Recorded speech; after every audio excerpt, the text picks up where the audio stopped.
In the hills of southern Africa stands a stone city built without a single drop of mortar.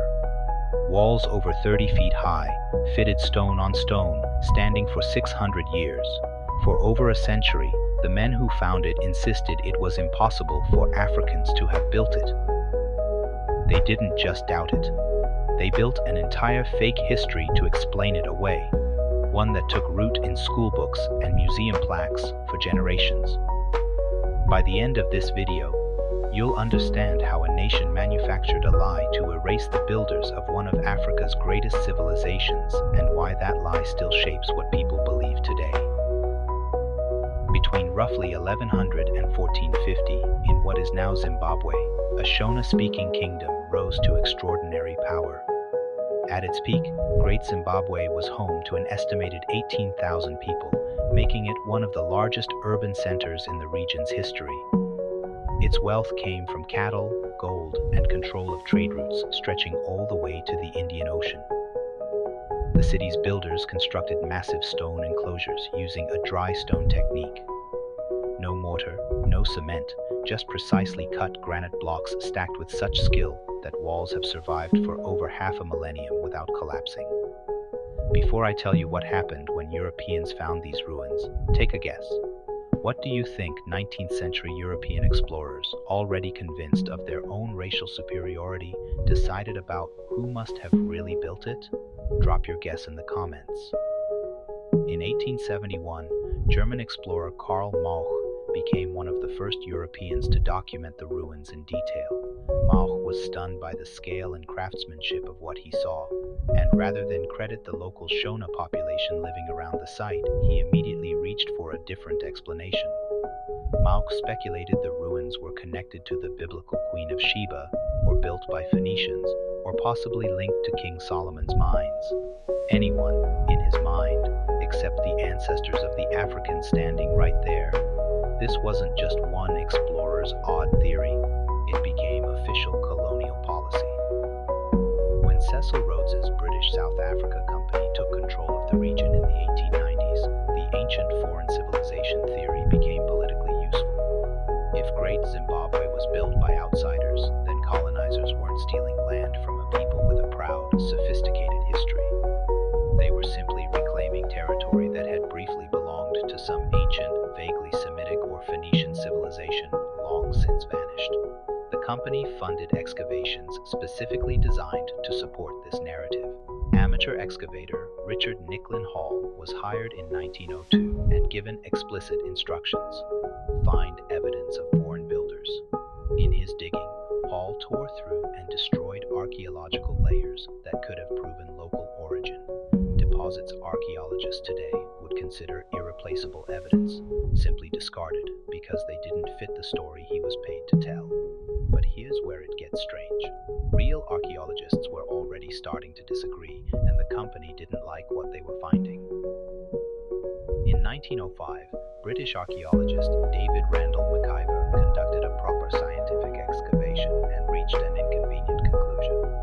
The ruins were African in origin, built by ancestors of the local Shona people, dating to the medieval period, not by any ancient foreign civilization.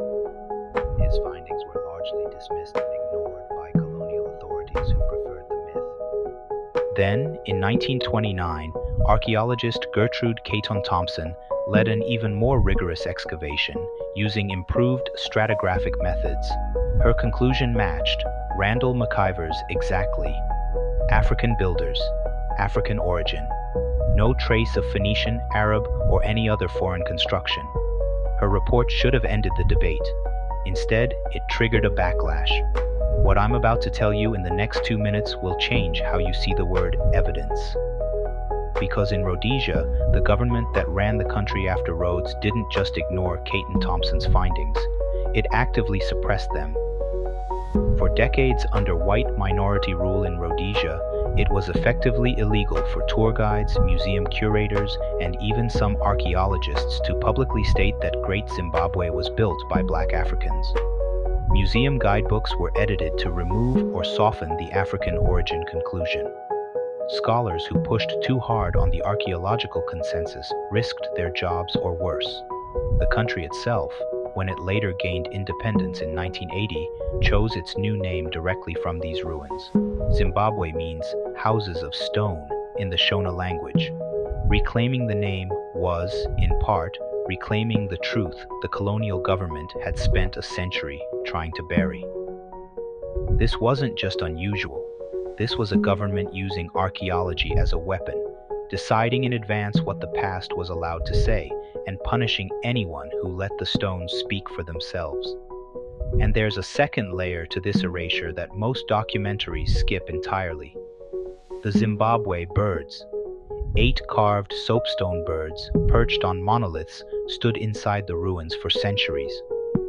Considered spiritually significant, likely representing ancestral messengers, they are some of the most important surviving artifacts of the entire civilization.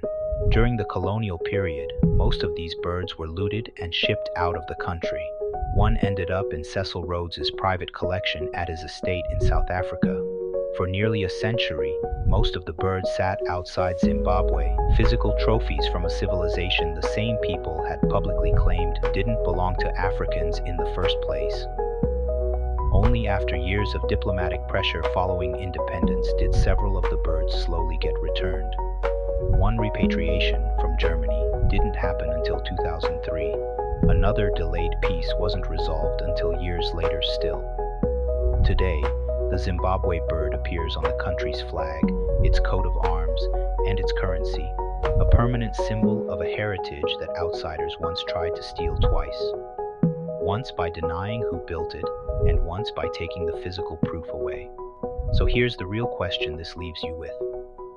If a colonial government could suppress 2 separate rigorous scientific excavations for decades in the 20th century, with the world supposedly watching, how many other sites, artifacts, or civilizations still carry a version of history written by the people who benefited from the lie, rather than the people who lived it? What you just watched is one piece of a much larger pattern across the African continent, of empires and cities deliberately erased from the record by the people who conquered them. The next part of this story goes to a kingdom even less known than this one most people have never heard the name of at all. Subscribe, because I'm not done yet.